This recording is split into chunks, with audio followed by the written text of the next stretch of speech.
കുറച്ച് നാൾ മുമ്പ് എൻ്റെ ഈ റൈറ്റ് ഷോൾഡറിന് ഒരു ഇഞ്ചറി വന്നിട്ട് എനിക്കൊരു സർജറി ചെയ്യേണ്ടി വന്നു. ഓൾമോസ്റ്റ് 1 ലക്ഷം രൂപയായിരുന്നു സർജറിക്ക് വന്ന കോസ്റ്റ്. അപ്പോൾ അത് സംബന്ധമായിട്ട് ഹോസ്പിറ്റലിൽ പോയപ്പോൾ അവർ ചോദിച്ചു ഇൻഷുറൻസ് ഉണ്ടോ? അപ്പോൾ ഞാൻ പറഞ്ഞു ഇൻഷുറൻസ് ഉണ്ട്. പക്ഷേ എനിക്കൊരു സംശയം ഉണ്ടായിരുന്നു, എൻ്റെ ഇൻഷുറൻസിൽ ഈ ഓപ്പറേഷൻ കവേർഡ് ആവുമോ എന്നുള്ള കാര്യം. കാരണം പണ്ടെപ്പോഴോ നമ്മുടെ ഫാമിലിയിൽ എല്ലാവർക്കും വേണ്ടി ഒരു ഇൻഷുറൻസ് എടുത്തു എന്നല്ലാതെ അതിൽ എന്തൊക്കെ കവേർഡ് ആണ്, എന്തൊക്കെയാണ് അതിൽ പോളിസീസ് എന്നുള്ള കാര്യം നമ്മൾ നോക്കിയിട്ടേ ഇല്ല. ഭാഗ്യത്തിന് ഞാൻ സമയത്ത് നോക്കിയപ്പം ഈ കാര്യങ്ങളൊക്കെ കവേർഡ് ആയിരുന്നു. എന്ന് മാത്രമല്ല എനിക്ക് പിന്നീട് ഓപ്പറേഷൻ ചെയ്യേണ്ട ആവശ്യം വന്നിട്ടില്ല. പക്ഷേ എല്ലാവരുടെയും കാര്യം ഇങ്ങനെയല്ല.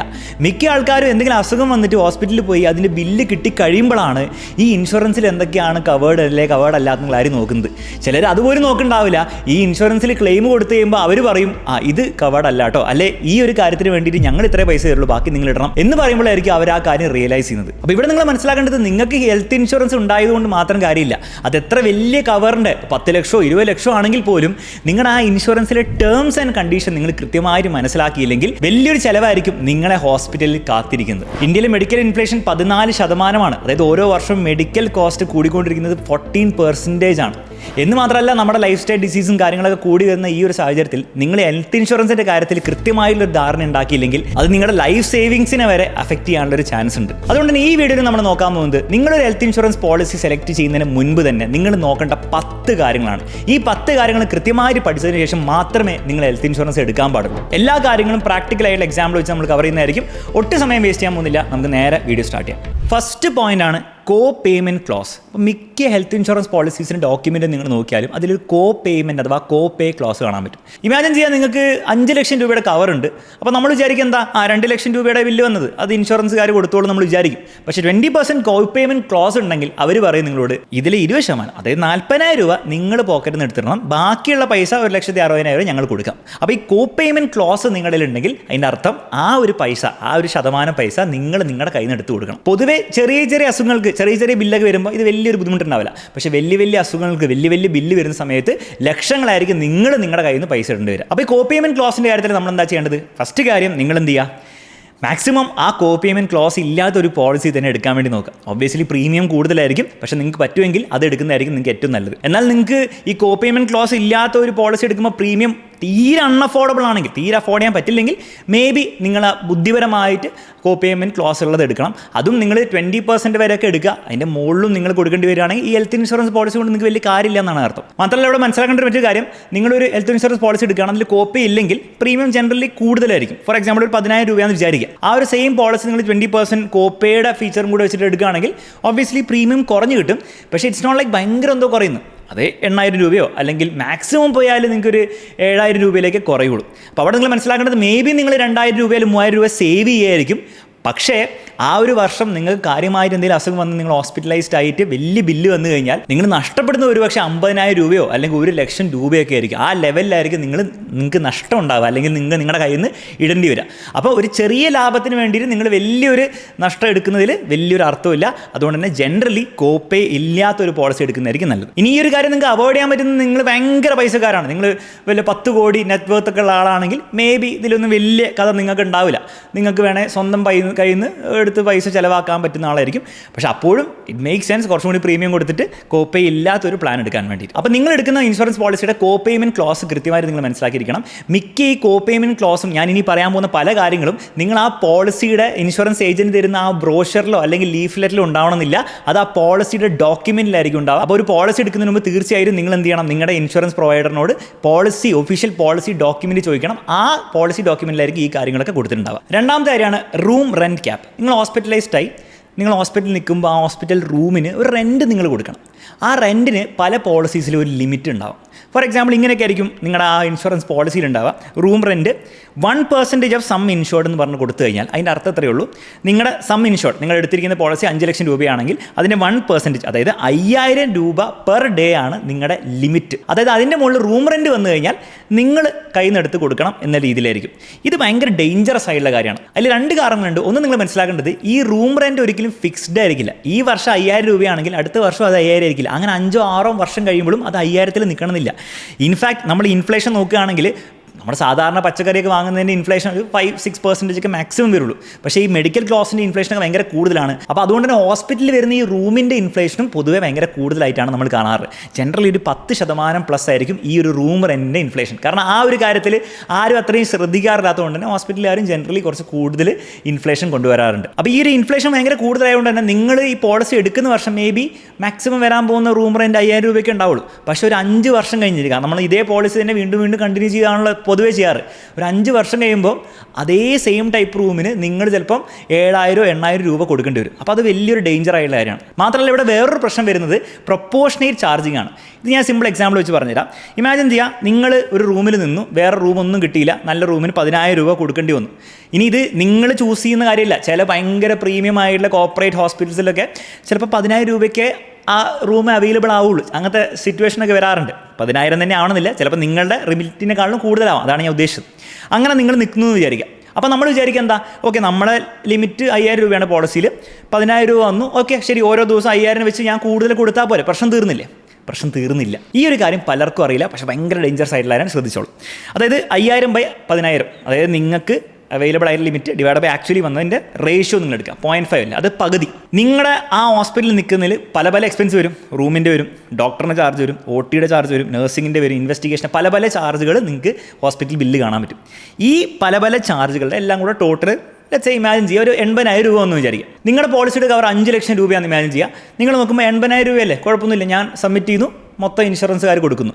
ഒരിക്കലും അങ്ങനെ സംഭവിക്കാൻ പോകുന്നില്ല. അവർ പറയും നിങ്ങളോട്, ഇൻഷുറൻസുകാർ നിങ്ങളോട് പറയും 5000 രൂപയുടെ ലിമിറ്റ് അല്ലേ നിങ്ങളുടെ റൂം, പക്ഷേ നിങ്ങൾ 10000 രൂപയുടെ അല്ലേ എടുത്തത്, അതുകൊണ്ട് തന്നെ നിങ്ങളുടെ എല്ലാ ഈ കോസ്റ്റും ഡബിൾ ആയിട്ടാണ് വന്നതെന്ന് അവർ തീരുമാനിക്കും. അതായത് നിങ്ങൾക്ക് ആവശ്യമുള്ളതിൻ്റെ ഡബിൾ ആണ് നിങ്ങൾ എല്ലാത്തിലും എടുത്തത്, അതുകൊണ്ട് തന്നെ ഇതിൻ്റെ എല്ലാത്തിൻ്റെയും പകുതിയെ ഞങ്ങളുടെ കയ്യിൽ നിന്ന് എടുത്തു തരുള്ളൂ, ബാക്കി പകുതി നിങ്ങൾ എടുക്കണം എന്നുള്ള കാര്യം അവർ പറയും. അവർ പറയുന്നത് പറഞ്ഞാൽ ഇതാണ് അതിൻ്റെ ഒഫീഷ്യൽ പ്രോസസ്സിൽ നടക്കാൻ പോകുന്നത്. അതുകൊണ്ട് തന്നെ നിങ്ങൾക്ക് 80000 രൂപയുടെ ക്ലെയിംസ് നിങ്ങൾ സബ്മിറ്റ് ചെയ്താലും നിങ്ങൾക്ക് ആക്ച്വലി കിട്ടാൻ പോകുന്ന പൈസ എത്രയായിരിക്കും, അല്ലെ നിങ്ങളുടെ എത്ര എമൗണ്ട് ഇൻഷുറൻസുകാർ എടുക്കുള്ളൂ, അതിൻ്റെ പകുതി എടുക്കുള്ളൂ. ഇതിനെയാണ് നമ്മൾ പ്രൊപ്പോർഷനേറ്റ് ഇൻക്രീസ് ഇൻ കോസ്റ്റ് എന്ന് വിളിക്കുക. അപ്പം നിങ്ങളുടെ റൂം റെൻറ്റ് തീരുമാനിക്കും നിങ്ങൾക്ക് എത്ര ആക്ച്വലി കിട്ടുന്നുള്ള കാര്യം. ആ റൂം റെൻറ്റ് ലിമിറ്റിനെ നിങ്ങൾ ക്രോസ് ചെയ്ത് കഴിഞ്ഞാൽ റൂം റെൻറ്റിൻ്റെ പൈസ മാത്രമല്ല ബാക്കിയുള്ള പല കോസ്റ്റും നിങ്ങൾ എക്സ്ട്രാ കൊടുക്കേണ്ടി വരും എന്നുള്ള കാര്യം മനസ്സിലാക്കാം. അതുകൊണ്ട് തന്നെ ജനറലി അഡ്വൈസ്ഡ് ആയിട്ടുള്ള കാര്യം, ഒന്നെങ്കിൽ നിങ്ങൾക്ക് പറ്റുമെങ്കിൽ റൂം റെൻറ്റ് ലിമിറ്റ് ഇല്ലാത്ത ഒരു പോളിസി എടുക്കുക. അല്ലെങ്കിൽ നിങ്ങൾ ചെയ്യേണ്ടത്, നിങ്ങൾക്ക് അറ്റ്ലീസ്റ്റ് ചെയ്യാൻ പറ്റുന്നത്, നിങ്ങളുടെ റൂം റെൻറ്റ് ഒരു പോളിസി ഉണ്ടാവുമല്ലോ, ഇപ്പോൾ 5000 രൂപയോ 6000 രൂപയോ, നിങ്ങൾ കറൻ്റ് നിൽക്കുന്ന സിറ്റിയിൽ നിങ്ങൾ പോകാൻ ഉദ്ദേശിക്കുന്ന, അല്ലെങ്കിൽ എന്തെങ്കിലും അസുഖം വന്നു കഴിഞ്ഞാൽ നിങ്ങൾ പോകാൻ ചാൻസ് ഉള്ളൊരു ഹോസ്പിറ്റലിൽ എത്രയാണ് അവിടുത്തെ റൂം റെൻറ്റ് എന്നുള്ള കാര്യം ജസ്റ്റ് ഒന്ന് അന്വേഷിക്കുക. ഓക്കെ, ആൾക്കാരോട് ചോദിച്ചാൽ നിങ്ങൾക്ക് മനസ്സിലാവുന്നേ ഉള്ളൂ. അത് അന്വേഷിച്ചിട്ട് അറ്റ്ലീസ്റ്റ് അതിനെ മാച്ച് ചെയ്യുന്ന രീതിയിലുള്ള ഒരു റൂം റെൻ്റ് ആണെങ്കിൽ വലിയ കുഴപ്പമുണ്ടാവില്ല. പക്ഷേ അവിടെ നിങ്ങൾ മനസ്സിലാക്കേണ്ടത്, അടുത്ത വർഷങ്ങളിൽ, ഇനി വരുന്ന വർഷങ്ങളിൽ നിങ്ങൾ അതിനനുസരിച്ച് അഡ്ജസ്റ്റ് ചെയ്യേണ്ടി വരും, അല്ലെങ്കിൽ അത് വലിയൊരു ഡേഞ്ചറസ് ആവാനുള്ള ചാൻസ് ഉണ്ട്. മൂന്നാമത്തെ കാര്യം നമ്മൾ ശ്രദ്ധിക്കേണ്ടത് ഡിസീസ് വൈസ് സബ് ലിമിറ്റ്സിൻ്റെ കാര്യമാണ്.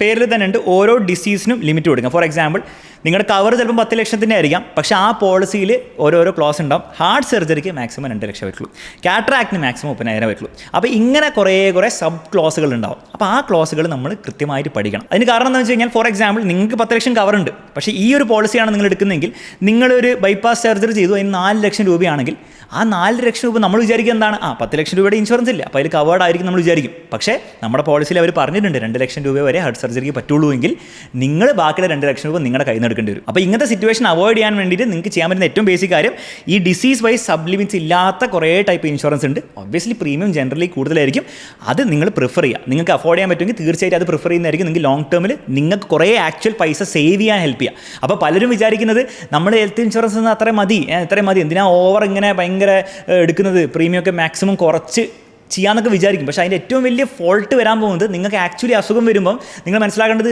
5000 രൂപയോ അല്ലെങ്കിൽ 10000 രൂപയോ ആയിരിക്കില്ല ഇപ്പോഴത്തെ അവസ്ഥയും. ഇനി അങ്ങോട്ടുള്ള ഇന്ത്യയിലെ നമ്മുടെ ഇപ്പോഴത്തെ സ്ഥിതി, അല്ലെങ്കിൽ കേരളത്തിലെ സ്ഥിതി നമ്മൾ നോക്കുകയാണെങ്കിൽ ഇനി അങ്ങോട്ടുള്ള അവസ്ഥ അങ്ങനെ ആയിരിക്കില്ല. നിങ്ങൾ തന്നെ പല ന്യൂസിലും കാര്യങ്ങളിലൊക്കെ വായിച്ചിട്ടുണ്ടാവും, മിക്ക കേരളത്തിലെയും അതുപോലെ ഇന്ത്യയിലെയും ഹോസ്പിറ്റൽസ് ഇപ്പം മെല്ലെ കൈയേറിക്കൊണ്ടിരിക്കുന്നത് വലിയ കോർപ്പറേറ്റ്സും, ഇൻഫാക്ട് ഇന്ത്യയിലെ പോലെയല്ല അമേരിക്കയിലെയും ഒക്കെ കോർപ്പറേറ്റ്സ് ആണ്. അപ്പോൾ അവരൊക്കെ ഈ ഹോസ്പിറ്റൽസിൻ്റെ ഓണർഷിപ്പ് എടുത്തു കഴിഞ്ഞാൽ തീർച്ചയായിട്ടും ഇനി കോസ്റ്റ് കുറയാനൊന്നും പോകുന്നില്ല, എന്തായാലും കോസ്റ്റ് കൂടാനേ പോകുന്നുള്ളൂ.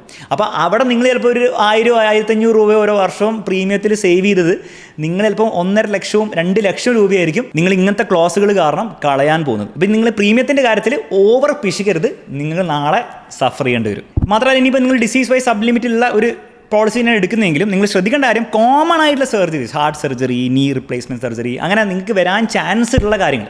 ഒബ്വിയസ്ലി നമ്മളെല്ലാം നെഗറ്റീവായി ചിന്തിക്കണം എന്നല്ല പറയുന്നത്, പക്ഷേ എന്തെങ്കിലും ചാൻസ് ഉള്ള, പ്രത്യേകിച്ച് പ്രായം കൂടിയായിട്ട് നിങ്ങളുടെ പേരൻസിനൊക്കെ വേണ്ടിയിട്ടാണ് നിങ്ങൾ എടുക്കുന്നതെങ്കിൽ, അല്ലെങ്കിൽ ഫാമിലി ഫ്ലോട്ടർ പ്ലാനൊക്കെയാണ് എടുക്കുന്നതെങ്കിൽ ഓരോ ആൾക്കാർക്കും ഓരോ അസുഖത്തിനുള്ള ഒരു പ്രവണത കൂടുതലുണ്ടാവും. മാത്രമല്ല നിങ്ങളുടെ ഫാമിലിയിൽ വീണ്ടും റിപ്പീറ്റഡ് ആയിട്ട് വന്നുകൊണ്ടിരിക്കുന്ന ഓരോ ജനറേഷൻ വഴി വന്നുകൊണ്ടിരിക്കുന്ന അസുഖങ്ങളുണ്ടാവും. അപ്പോൾ അങ്ങനത്തെ അസുഖങ്ങൾക്ക് ഈ ഡിസീസ് വൈസ് സബ്ലിമിറ്റ് ഉണ്ടോ എന്നുള്ള കാര്യം നിങ്ങൾ തീർച്ചയായിട്ടും ശ്രദ്ധിക്കണം. അങ്ങനെ ഉണ്ടെങ്കിൽ മറ്റൊരു പോളിസിയിലേക്ക് മാറാൻ വേണ്ടി തീർച്ചയായിട്ടും ചിന്തിക്കുക. നാലാമത്തെ കാര്യമാണ് വെയിറ്റിംഗ് പീരീഡ്. വെയിറ്റിംഗ് പീരീഡ് എന്ന് പറഞ്ഞാൽ പലരും ശ്രദ്ധിക്കാത്തൊരു കാര്യമാണ്. അതായത് നിങ്ങൾ ഇമാജിൻ ചെയ്യുക, നിങ്ങളൊരു പോളിസി എടുത്തു, നിങ്ങൾ പ്രീമിയം ഒക്കെ അടച്ച് തുടങ്ങി. നമ്മൾ വിചാരിക്കുക എന്താണ്, നമുക്ക് അന്ന് മുതൽ എന്താണ് നമുക്ക് ട്രീറ്റ്മെൻറ്റ് കിട്ടുകയും ആ ട്രീറ്റ്മെൻറ്റ് നമുക്ക് ഇങ്ങനെ ക്ലെയിം ചെയ്തെടുക്കാൻ പറ്റുന്നതാണ് വിചാരിക്കുക. പക്ഷേ അങ്ങനെയല്ല, ഒരു വെയിറ്റിംഗ് പീരീഡ് പല ക്ലോസിലുണ്ടാവും. അപ്പോൾ ഈ വെയിറ്റിംഗ് പീരീഡ് കാലഘട്ടത്തിൽ, നിങ്ങൾ ഇൻഷുറൻസ് പ്രീമിയം അടച്ചുകൊണ്ടിരിക്കുന്ന കാലഘട്ടത്തിൽ, ഈ വെയിറ്റിംഗ് പീരീഡ് കാലഘട്ടത്തിൽ നിങ്ങൾക്ക് എന്ത് ചെയ്യാൻ പറ്റില്ല, ക്ലെയിം ചെയ്യാൻ പറ്റില്ല. ഫോർ എക്സാമ്പിൾ, പല പ്രീ എക്സിസ്റ്റിംഗ് ഡിസീസസ്, നിങ്ങൾക്ക് ഓൾറെഡി ഉള്ള ഡിസീസസ്, ഡയബറ്റീസ് ആയിക്കോട്ടെ, BP ആയിക്കോട്ടെ, തൈറോയിഡിൻ്റെ ഇഷ്യൂസ് ആയിക്കോട്ടെ, അങ്ങനത്തെ ഡിസീസസിലൊക്കെ നിങ്ങൾ ഇൻഷുറൻസ് പോളിസി എടുക്കുന്ന മുതൽ ചിലപ്പം 2-3 വർഷമൊക്കെ ഒരു വെയിറ്റിംഗ് പീരീഡ് ഉണ്ടാവും. ആ 2-3 വർഷത്തിൽ ആ അസുഖം റിലേറ്റഡ് ആയിട്ടുള്ള കാര്യത്തിൽ നിങ്ങൾക്ക് ക്ലെയിം ചെയ്യാൻ പറ്റില്ല. മാത്രമല്ല ചില സ്പെസിഫിക് കണ്ടീഷൻസ് ഒക്കെ ഉണ്ട്. ആ സ്പെസിഫിക് കണ്ടീഷൻസ് അല്ലെങ്കിൽ സ്പെസിഫിക് അസുഖങ്ങൾക്ക് ചിലപ്പോൾ 1 ഇയർ വെയിറ്റിംഗ് പീരീഡ് ഒക്കെ ഉണ്ടാവും. ഇത് മനസ്സിലാക്കാൻ സിമ്പിൾ എക്സാമ്പിൾ എടുക്കാം. ഇമാജിൻ ചെയ്യാൻ, നേഹ എന്ന് പറഞ്ഞ ഒരാൾ ഒരു ഫാമിലി ഫ്ലോട്ടർ പ്ലാനൊക്കെ എടുത്തു. അയാൾക്ക് ഡയബറ്റീസ് ഉണ്ട്. അപ്പോൾ ഡയബറ്റീസിൻ്റെ കാര്യം അയാൾ ഓണസ്റ്റ്ലി ഡിക്ലെയർ ഒക്കെ ചെയ്തു. അപ്പം ആ ഡയബറ്റീസ് ഉള്ളതുകൊണ്ട് തന്നെ ഒരു വെയിറ്റിംഗ് പീരീഡ് ഉണ്ട് ഈ ഡയബറ്റീസ് റിലേറ്റഡ് ആയിട്ടുള്ള അസുഖങ്ങൾക്ക് വേണ്ടിയിട്ട്. അപ്പോൾ 3 ഇയേഴ്സിൻ്റെ ഉള്ളിൽ ഇവർ പ്രീമിയം കൊടുത്തുകൊണ്ടിരിക്കേണ്ടി വരും.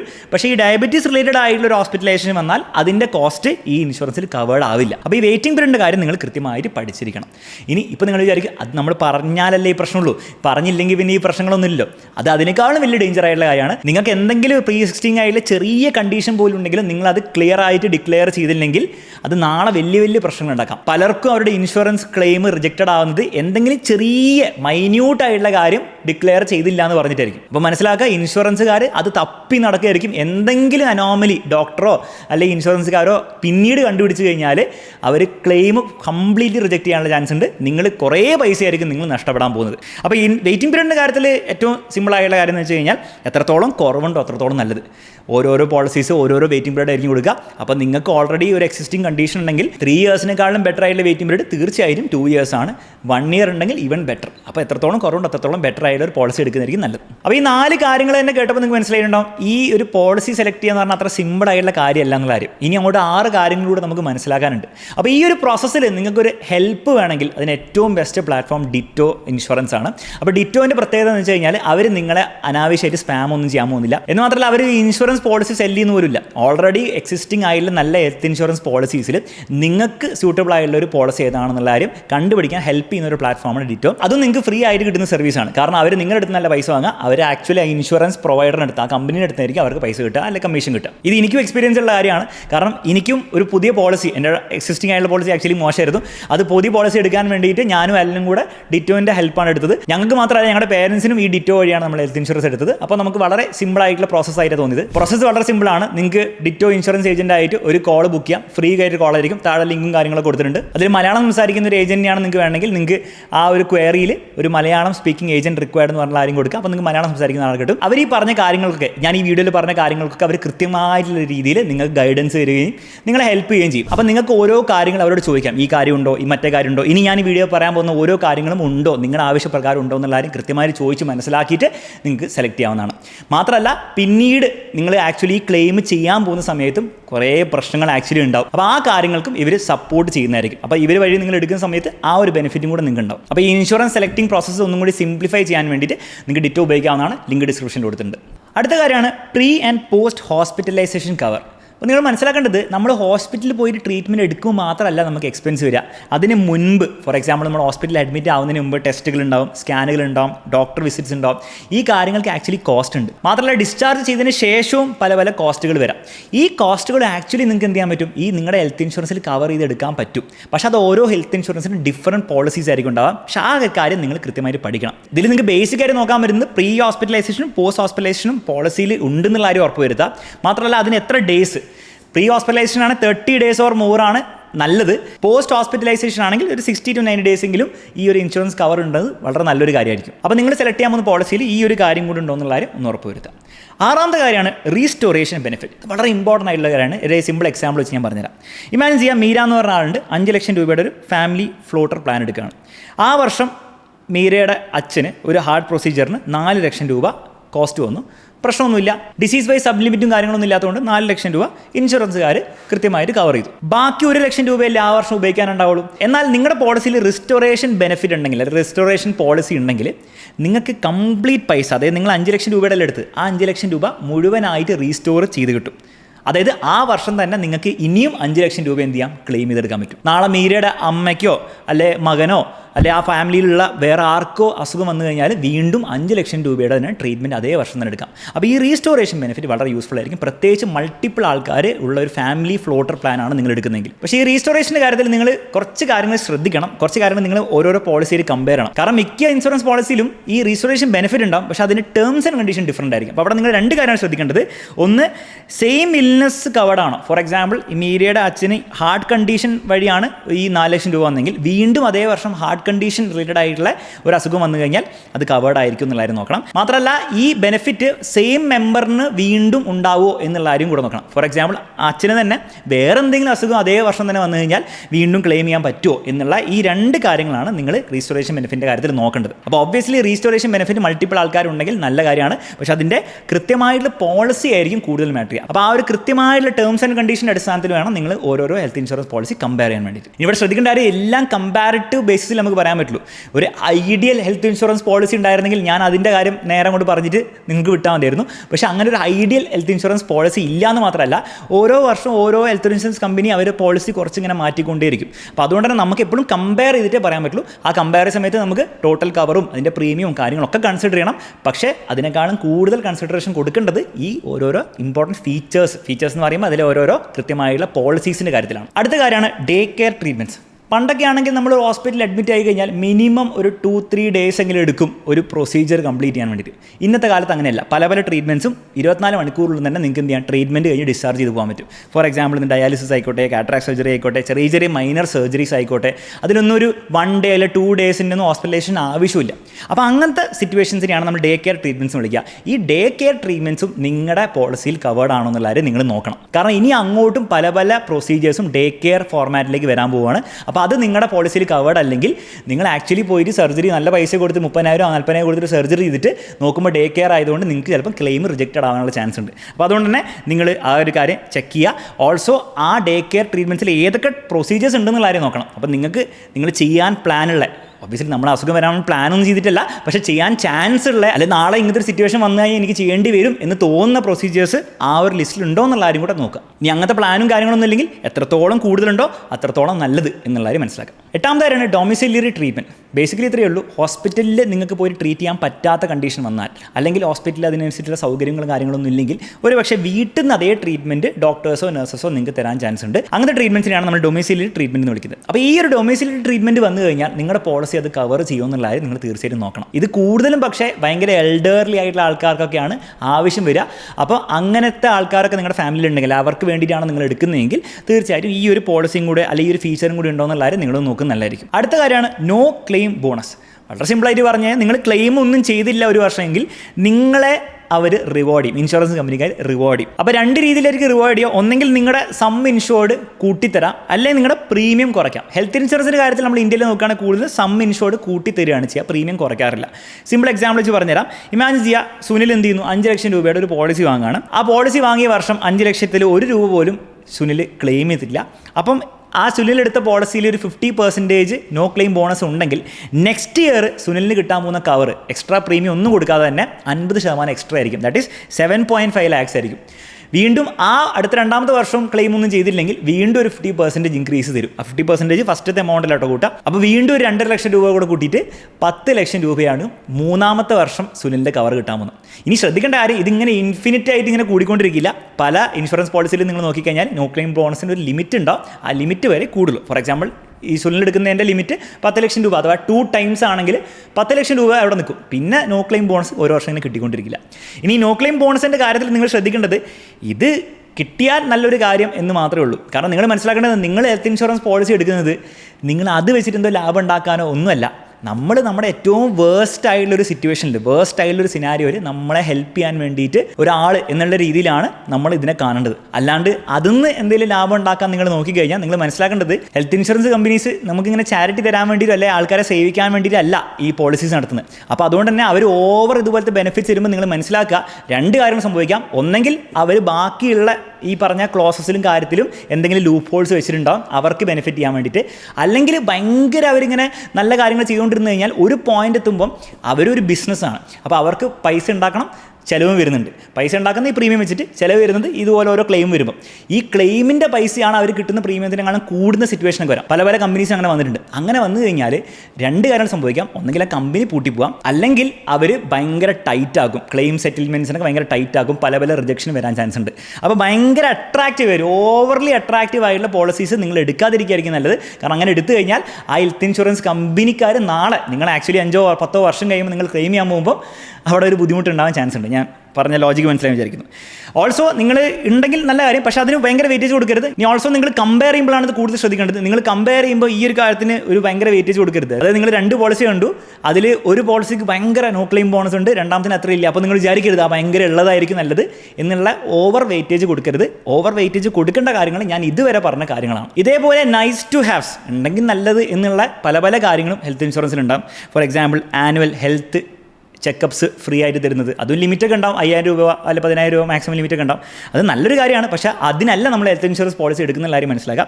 പിന്നെ ആയുഷ് ട്രീറ്റ്മെൻറ്റ്, മെറ്റേണിറ്റി കവർ, അത് ആവശ്യമുള്ളവർക്ക്, OPD കവർ, ഇതൊക്കെ എക്സ്ട്രാ ഉണ്ടെങ്കിൽ നല്ലത് എന്ന് മാത്രമേ ഉള്ളൂ. പക്ഷേ ഈ എക്സ്ട്രാ ഉള്ളപ്പോൾ നിങ്ങൾ ശ്രദ്ധിക്കേണ്ട കാര്യം, പൊതുവേ പ്രീമിയം കൂടാറുണ്ട്. ഈ ഒരു എക്സ്ട്രാ കാര്യങ്ങൾ ഉള്ളതുകൊണ്ട് മാത്രം 10% പ്രീമിയം കൂടുന്നുണ്ടെങ്കിൽ നിങ്ങൾ ഒന്നും കൂടി ചിന്തിക്കണം. അതിൽ ഭയങ്കര വേർത്താണോ, ഇതൊക്കെ നിങ്ങൾ ആക്ച്വലി യൂസ് ചെയ്യുമെന്നുള്ള കാര്യം ചിന്തിച്ചിട്ട് വേണം നിങ്ങളത് എടുക്കാൻ വേണ്ടിയിട്ട്. ഇനി ലാസ്റ്റ് നമ്മൾ നോക്കേണ്ട കാര്യം വളരെ ഇമ്പോർട്ടൻ്റ് ഒരു കാര്യമാണ്, പലരും അവോയ്ഡ് ചെയ്യുന്ന, അല്ലേ അത് വലിയ ചിന്തിക്കാതെ ചെയ്യുന്ന ഒരു കാര്യമാണ്, എത്ര കവർ, എത്ര രൂപയുടെ പോളിസിയാണ് നമ്മൾ എടുക്കേണ്ടതെന്നുള്ള കാര്യം. അപ്പോൾ ഇതിന് ആക്ച്വലി നിങ്ങൾ ഇരുന്ന് ചിന്തിക്കേണ്ട ഒരു കാര്യമാണ്. നിങ്ങൾക്ക് വരാൻ ചാൻസ് ഉള്ള അസുഖങ്ങൾ, നിങ്ങളുടെ ഫാമിലിയിൽ ഹെറിഡിറ്ററി ആയിട്ട് കിട്ടാൻ ചാൻസ് ഉള്ള അസുഖങ്ങൾ ഒക്കെ എന്താണെന്നുള്ളത് നോക്കണം. അതിന് ട്രീറ്റ്മെൻറ്റ്സ് എന്തായിരിക്കും എന്നുള്ള കാര്യങ്ങളൊക്കെ ഒന്ന് ചിന്തിച്ച് നോക്കുക.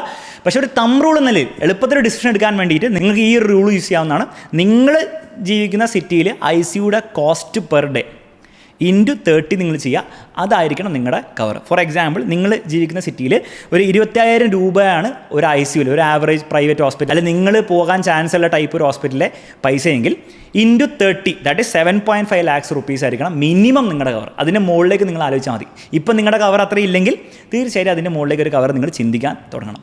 ഫാമിലി ഫ്ലോട്ടർ പ്ലാനൊക്കെ ആണെങ്കിൽ ഒരു 15 to 20 lakh നിങ്ങൾക്ക് ചെയ്യാവുന്നതാണ്. പ്രത്യേകിച്ച് റീസ്റ്റോറേഷൻ ബെനിഫിറ്റ് ഉണ്ടെങ്കിൽ ഓവർ നിങ്ങൾ കൂട്ടേണ്ട ആവശ്യമില്ല. ഇനി നിങ്ങൾ ജീവിക്കുന്ന സ്ഥലത്ത് 10,000 രൂപ പെർ ഡേ ഒക്കെ ഉള്ളൂ ICUയുടെ ചാർജെങ്കിൽ, നമ്മൾ കേരളത്തിൽ ഓൺ ആൻ ആവറേജ് നോക്കുകയാണെങ്കിൽ, ആവറേജ് ആണ്, ഓരോ ഹോസ്പിറ്റലും ഡിഫറൻ്റ് ആയിരിക്കാം, ഭയങ്കര ഡിഫറൻ്റ് ആയിട്ടുള്ള രീതിയിൽ ഒക്കെ വരാൻ ചാൻസ് ഉണ്ട്. പക്ഷേ ഓൺ ആൻ ആവറേജ് 15,000 rupees ആണെങ്കിൽ നിങ്ങളുടെ കവർ വേണ്ടി വരിക ഒരു 4.5 lakhs ആണ്. അപ്പോൾ ഈ രീതിയിലാണ് നിങ്ങൾ പ്ലാൻ ചെയ്യേണ്ടത്. ഇവിടെ ശ്രദ്ധിക്കേണ്ട കാര്യം, ഇതൊരു തം റൂൾ മാത്രമാണ്. അതുകൊണ്ട് തന്നെ നിങ്ങൾ ആക്ച്വലി എടുക്കുന്ന സമയത്ത് നിങ്ങൾ കുറച്ചും കൂടി ഓവർ എസ്റ്റിമേറ്റ് ചെയ്തിട്ട്, ഇപ്പോൾ 4 ലക്ഷം രൂപയാണ് ഇതിൽ വരുന്നതെങ്കിൽ നിങ്ങൾ മിനിമം ഒരു 5 ലക്ഷം രൂപയെങ്കിലും നിങ്ങൾ പ്ലാൻ ചെയ്യാൻ വേണ്ടി നോക്കുക. കാരണം നമ്മൾ വേഴ്സ്റ്റ് കേസ് സിനാരിയോയ്ക്ക് വേണ്ടിയിട്ടാണ് പ്ലാൻ ചെയ്യുന്നത്, അല്ലാണ്ട് ആവറേജ് സിനാരിയോയ്ക്ക് വേണ്ടിയിട്ടല്ല എന്നുള്ളൊരു ബോധം നമുക്കുണ്ടാവണം. ഓൾസോ മനസ്സിലാക്കേണ്ടത്, ഈ പ്രീമിയവും കവറിൻ്റെ എമൗണ്ട് ഡയറക്റ്റ്ലി പ്രൊപ്പോർഷൻ അല്ല. ഒരു സിമ്പിൾ എക്സാമ്പിൾ വെച്ച് കാണിച്ചാൽ, എക്സാമ്പിളാണ്, ആക്ച്വൽ പ്രൈസസ് അല്ല കേട്ടോ. അപ്പോൾ 10 ലക്ഷം രൂപയുടെ ഒരു പോളിസി എടുക്കുമ്പോൾ, നിങ്ങൾ 10 ലക്ഷം രൂപയുടെ കവറിലുള്ള ഒരു പോളിസി എടുക്കുമ്പോൾ നിങ്ങൾ കൊടുക്കുന്ന പ്രീമിയം ഇമാജിൻ ചെയ്യുക 20,000 rupees ആണ്. അപ്പോൾ നമ്മൾ വിചാരിക്കും 20 ലക്ഷം ആകുമ്പോഴത്തേക്കും അത് 40,000 ആവുന്നു. ഒരിക്കലല്ല, ഒരു ഓൾമോസ്റ്റ് 26,000 ഒക്കെ വരുള്ളൂ. എപ്പോഴാണ് 40,000 ആവുക? അത് 1 കോടി എടുക്കുമ്പോഴാണ്. അത് 10 ടൈംസ് ഹെൽത്ത് ഇൻഷുറൻസ് എമൗണ്ട് കൂടുന്ന സമയത്താണ് പൊതുവേ ഈ ഒരു പ്രീമിയം എമൗണ്ടൊക്കെ ഡബിൾ ആവുക. അപ്പോൾ ഒരു കൃത്യമായുള്ള ലീനിയർ റിലേഷൻഷിപ്പ് അല്ല ഇവർ തമ്മിലുള്ളത്. അതുകൊണ്ട് തന്നെ നിങ്ങൾ കൂടുതൽ കവർ എടുക്കുകയായിരിക്കും നിങ്ങൾക്ക് ആക്ച്വലി ലോങ് ടേമിലേക്ക് നല്ലത്. അപ്പോൾ ഇത്രയും കാര്യങ്ങളാണ് നിങ്ങളൊരു ഹെൽത്ത് ഇൻഷുറൻസ് പോളിസി എടുക്കുന്നതിന് മുമ്പ് നിങ്ങൾ ശ്രദ്ധിക്കേണ്ടത്. ഈ പറഞ്ഞ കാര്യങ്ങളൊക്കെ തന്നെ പോളിസി ഡോക്യുമെൻറ്റിൽ നിങ്ങൾ നോക്കിക്കഴിഞ്ഞാൽ നിങ്ങൾക്ക് കണ്ടുപിടിക്കാൻ പറ്റും. ഇതിന് കുറേ സമയം എടുക്കുന്നില്ല. മാക്സിമം പോയാലും ഒരു അരമണിക്കൂർ നിങ്ങൾ ഇരുന്ന് കഴിഞ്ഞാൽ ഒരു പോളിസിയിലെ ഇത്രയും കാര്യങ്ങൾ നോക്കാം. അതിൽ അവസാനം നിങ്ങൾ ഓർത്തിരിക്കേണ്ട ഫൈനൽ ചെക്ക് ലിസ്റ്റ് ആണ് ഇവിടെ കൊടുത്തിരിക്കുന്നത്. ഫസ്റ്റ് കാര്യം, ഒന്നെങ്കിൽ കോപ്പേ ഇല്ല, അല്ലെങ്കിൽ കോപ്പേ ഉണ്ടെങ്കിൽ തന്നെ വളരെ കുറവ് കോപ്പേ, 30% ഒന്നും ആലോചിക്കുക പോലും വേണ്ട. റൂം റെൻറ്റ് ക്യാപ്പ് ഇല്ലാതിരിക്കുകയാണ് നല്ലത്. ഇനി ഉണ്ടെങ്കിൽ തന്നെ അത്യാവശ്യം നിങ്ങൾക്ക് പറ്റുന്ന ലെവലിൽ, അല്ലെങ്കിൽ നിങ്ങൾ പോകാൻ ചാൻസ് ഉള്ള ഒരു ഹോസ്പിറ്റലിൻ്റെ ലിമിറ്റെങ്കിലും ഉണ്ടായിരിക്കണം, അതിൻ്റെ താഴെ ആയി പോരുന്നുള്ളത് ശ്രദ്ധിക്കാം. ഡിസീസ് വൈസ് സബ് ലിമിറ്റ് ഇല്ലാതിരിക്കുകയാണ് എപ്പോഴും നല്ലത്. Waiting period less than 3 years ആണ് എപ്പോഴും നല്ലത്, പ്രത്യേകിച്ച് പ്രീ എക്സിസ്റ്റിംഗ് ഡിസീസസ് ആണെങ്കിൽ. പറ്റുമെങ്കിൽ 2 ആണ് ഈവൻ ബെറ്റർ. 30 ഡേയ്സ് പ്രീ ഹോസ്പിറ്റലൈസേഷനും 60 to 9 ഡേയ്സ് പോസ്റ്റും വളരെ നല്ലൊരു ഐഡിയ ആയിരിക്കും. റീസ്റ്റോറേഷൻ ബെനിഫിറ്റ് എന്തായാലും നല്ലതാണ്. നോ ക്ലെയിം ബോണസിൻ്റെ കാര്യത്തിൽ ഒരു ഡീസൻറ്റ് നോ ക്ലെയിം ബോണസ് മതി. അത് മിക്ക പോളിസിയിലും ഉണ്ടാവും. അതിന് നിങ്ങൾ ഓവർ വെയിറ്റേജ് കൊടുക്കരുത്. അത് കാരണം നിങ്ങളൊരു പോളിസി പ്രിഫർ ചെയ്യരുത്. ഡേ കെയർ ട്രീറ്റ്മെൻറ്റ് ഇനി അങ്ങോട്ടുള്ള കാലത്ത് വളരെ യൂസ്ഫുൾ ആയിട്ടുള്ള കാര്യമായിരിക്കും. ഡൊമിസിലറി നിങ്ങൾ ചിന്തിക്കണം, അത് ആവശ്യമുണ്ടോ, എൽഡർലി ആയിട്ടുള്ള ആൾക്കാർ നിങ്ങളുടെ ഫാമിലിയിൽ ഉണ്ടോ എന്നുള്ള കാര്യം നോക്കിയിട്ട് നിങ്ങൾ ചെയ്താൽ മതിയോ. അപ്പോൾ ഇത്രയും ബേസിക് ആയിട്ടുള്ള കാര്യങ്ങൾ നിങ്ങൾ ശ്രദ്ധിച്ചാൽ തന്നെ നിങ്ങൾ എടുക്കാൻ പോകുന്ന ഒരു ഹെൽത്ത് ഇൻഷുറൻസ് പോളിസി നല്ല പോളിസി തന്നെയായിരിക്കും. ഇനി ഈ ഒരു കാര്യത്തിൽ നിങ്ങൾക്ക് കുറച്ചും കൂടി പ്രൊഫഷണൽ ആയിട്ടുള്ള അസിസ്റ്റൻസ് ഫ്രീ ആയിട്ട് വേണമെങ്കിൽ ആണ് ഞാൻ നേരത്തെ പറഞ്ഞ ഡിറ്റോ പ്ലാറ്റ്ഫോം നിങ്ങൾക്ക് ചൂസ് ചെയ്യാവുന്നതാണ്. ലിങ്ക് ഡിസ്ക്രിപ്ഷനിൽ കൊടുത്തിട്ടുണ്ട്. നിങ്ങൾക്ക് മലയാളത്തിൽ സംസാരിക്കേണ്ട ഒരു ഏജന്റിനെ റിക്വസ്റ്റ് ചെയ്തിട്ട് അവരോട് മലയാളത്തിൽ സംസാരിച്ച് പോളിസീസ് കമ്പയർ ചെയ്ത് ഞാൻ ഈ വീഡിയോയിൽ പറഞ്ഞ എല്ലാ കാര്യങ്ങളും അവരോട് ചോദിച്ച് അവരെ ഗ്രില്ല് ചെയ്ത് കൃത്യമായി മനസ്സിലാക്കിയിട്ട് നിങ്ങൾക്ക് നല്ലൊരു പോളിസി എടുക്കാവുന്നതാണ്. ഇനി ഓൾസോ ഇതുവരെ നിങ്ങൾ ഹെൽത്ത് ഇൻഷുറൻസ് പോളിസി എടുക്കാത്ത ഒരാളാണെങ്കിൽ എത്രയും പെട്ടെന്ന് തന്നെ നിങ്ങൾ എടുക്കുക. കാരണം ഈ ചാനലിൽ നമ്മൾ പല വീഡിയോസ് ഇടുന്നുണ്ട്. മ്യൂച്വൽ ഫണ്ട്, സ്റ്റോക്സ്, അതിൽ ഇൻവെസ്റ്റ് ചെയ്ത് നമ്മളിങ്ങനെ പൈസ ഉണ്ടാക്കണം, അത്രയും പൈസ ഉണ്ടാക്കണം, 1 കോടി ഉണ്ടാക്കണം, 2 കോടി ഉണ്ടാക്കണം എന്നൊക്കെ കുറേ വീഡിയോസ് ഇടുന്നെങ്കിലും നിങ്ങൾ മനസ്സിലാക്കേണ്ടത് ഈ കോടികളായിക്കോട്ടെ ലക്ഷങ്ങളായിക്കോട്ടെ അതൊക്കെ ഒറ്റ ദിവസം കൊണ്ടും വൈപ്പ് ഔട്ട് ചെയ്ത് കളയാൻ പറ്റുന്ന ഒരു സംഗതിയാണ് ഹോസ്പിറ്റൽ ബില്ല്. അപ്പോൾ എത്ര നിങ്ങൾ പൈസ ഉണ്ടാക്കിയാലും നിങ്ങൾക്ക് നല്ലൊരു ഹെൽത്ത് ഇൻഷുറൻസ് പോളിസി ഇല്ലെങ്കിൽ നിങ്ങൾ ഫ്യൂച്ചറിൽ സഫർ ചെയ്യാൻ ചാൻസ് ഉണ്ട്. അപ്പോൾ തീർച്ചയായും നിങ്ങൾക്കും നിങ്ങളുടെ ഫാമിലിക്ക് വേണ്ടി ഒരു നല്ല ഹെൽത്ത് ഇൻഷുറൻസ് പോളിസി എടുക്കുക, എത്രയും പെട്ടെന്ന് എടുക്കുക. അതിന് ഈ ഒരു വീഡിയോയിൽ പറഞ്ഞ കാര്യങ്ങൾ നിങ്ങൾക്ക് യൂസ്ഫുൾ ആയെന്ന് വിചാരിക്കുന്നു. യൂസ്ഫുൾ ആയെങ്കിൽ തീർച്ചയായും ഈ വീഡിയോ ലൈക്ക് ചെയ്യുക, ഫ്രണ്ട്സിന് മാക്സിമം നിങ്ങൾ ഷെയർ ചെയ്യുക. കൂടുതൽ പേഴ്സണൽ ഫിനാൻസ് ബേസ്ഡ് വീഡിയോസ് വേണമെങ്കിൽ തീർച്ചയായും ചാനൽ സബ്സ്ക്രൈബ് ചെയ്യുക. മറ്റൊരു വീഡിയോയിൽ കാണുന്നവരെ ബൈ ബൈ, ടേക്ക് കെയർ.